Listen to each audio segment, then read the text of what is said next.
If people within the family are levelling such serious criticisms of the family, who is the one person that can diffuse the situation? The Queen.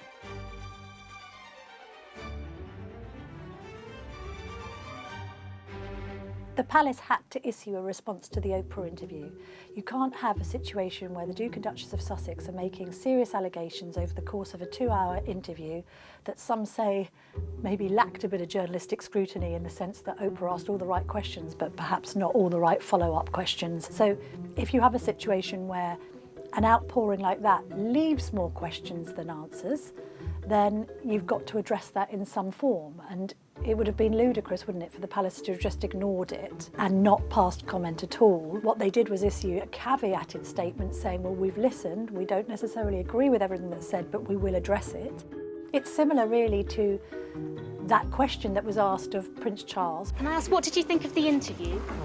Prince Charles isn't necessarily in a position to respond when shouted at by a reporter, and he didn't on the job that he did the day after. But then Prince William arguably is the only person in the royal family that could address that. And when he was asked by that reporter, first of all, if he'd spoken to his brother. No, I haven't spoken yet, but I will do. And seemed quite angry when he said it. And secondly, is your family racist? No, we're very much not a racist family. That again was something he kind of had to do. It would have probably looked a bit preposterous if he had just walked on by. If people within the family are levelling such serious criticisms of the family, then I think it's beholden on the palace to issue a statement to that. 61 words in the Queen's name, very carefully thought out and written. Actually, that was a waving of a white flag, and it worked, because until Gayle King and others started talking about Meghan and Harry, it almost basically cut that story stone dead.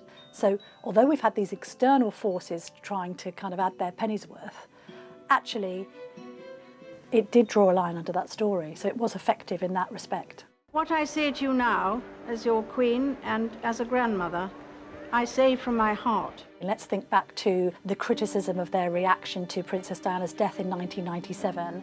There's often, a high point of emotion where everyone's talking and it's being played out in the media. And who is the one person that can diffuse the situation? The Queen.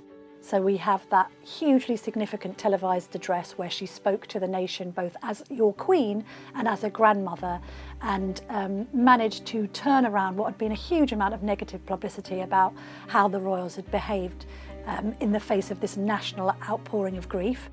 I, for one, believe there are lessons to be drawn from her life and from the extraordinary and moving reaction to her death. Again, when Megxit happened January 2020, it's the Queen who issues the statement, sort of trying to calm things down. What's interesting about the Queen having to respond is obviously she's not necessarily at the centre of these allegations. You have the couple on Oprah being very careful to say how respectful they are of the Queen. No one else can diffuse better than HM, and that's why these words come from her.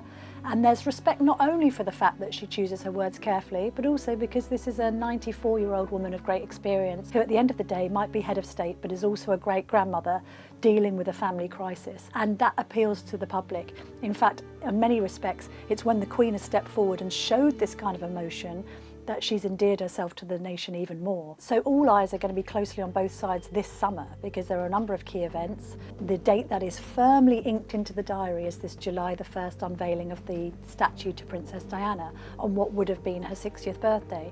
And I've been told it's unthinkable that either brother would pull out of that engagement. Both of them have worked and collaborated on the statue and its design, and I think regardless of what's going on behind palace gates, they're going to have to put on a united front, because the world's press will be watching.